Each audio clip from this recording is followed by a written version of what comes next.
অর্থবছরের ৯ মাসে প্রায় লাখ কোটি টাকা রাজস্ব ঘাটতিতে এনবিআর। এই সময় ৩,৮৫,৮৫২ কোটি টাকা লক্ষ্যমাত্রার বিপরীতে সংস্থাটি আদায় করতে পেরেছে ২,৮৭,৬৬২ কোটি।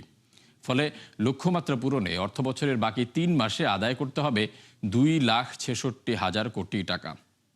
মইনুল হাসানের আরেকটি রিপোর্ট। রাজস্ব আদায় বাড়াতে আইএমএফের চাপ থাকা সত্ত্বেও চলতি অর্থ বছরে রেকর্ড ঘাটতিতে এনবিআর, যদিও কোনো বছরই প্রত্যাশা অনুযায়ী আদায় করতে পারে না সংস্থাটি।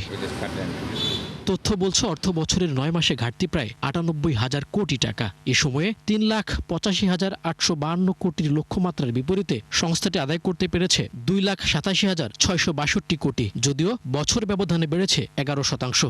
এটা এনবিআর এর উপরে চাপিয়ে দেওয়া হয় যে আমার এই বাজেটের জন্য এই ঘাটতি, কাজে এই ঘাটতির মধ্যে থাকতে হলে আপনাকে এত টাকা রাজস্ব আদায় করতেই হবে। এটা এনবিআর পারবে কি পারবে না, এবং সেইটা আদায় করার জন্য যেই নীতির সংস্কার দরকার বা প্রশাসনের যেই দক্ষতা বৃদ্ধি এবং দুর্নীতি কমানোর যে পদক্ষেপগুলো দরকার, সেইগুলো নিয়ে কোনো কিছু না করে খালি লক্ষ্যটাই দিয়ে দেওয়া হয়, যার কারণে প্রতি বছরে আমরা দেখতে পাই যে এনবিআর লক্ষ্যটা অর্জন করতে পারে না। সবচেয়ে বেশি ঘাটতি আয়কর খাতে ৪৫,০০০ কোটি টাকা, মূসক আদায়ে ঘাটতি প্রায় ৩৫,০০০ কোটি, আর আমদানিতে প্রায় ২৩,০০০ কোটি টাকা। বিশেষজ্ঞদের মতে বিনিয়োগ খরা, ব্যবসা বাণিজ্যে ধীরগতি ও অর্থনৈতিক সংকটের প্রভাব পড়েছে রাজস্ব আদায়ে। টার্গেট থেকে যদি কম হয় তাহলে এবং সরকারের ব্যয়ের দিকগুলো যদি ঠিক থাকে তাহলে তো এখন যে আমাদের যে ঋণ গ্রহণের প্রবণতা যেটা আমরা দেখছি গত কয়েক মাসে, তাহলে তো এটার উপরে নির্ভরশীলতা আমাদের আরো বেড়ে যাবে, এবং তার ফলে একদিকে ঋণ পরিষেবার চাপ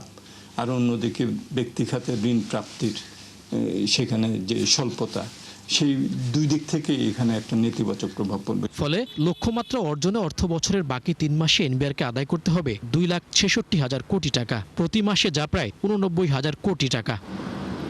মইনুল হাসান, ৭১, ঢাকা।